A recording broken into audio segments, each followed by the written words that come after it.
homemade pizza sauce using fresh tomatoes. Start by coating the bottom of your pan in olive oil. For me, that's 3 tablespoons. And then when the oil is hot, you're going to add in 1 large tomato, roughly diced. We will be blending this later.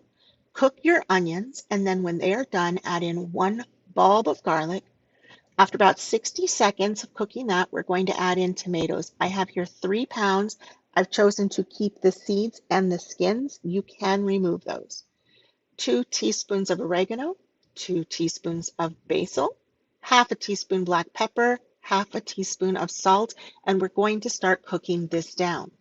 When your tomatoes are softened, and so soft you can smush them with just a finger, it's time to come in with an immersion blender. If you don't have an immersion blender, you can do this in a regular blender.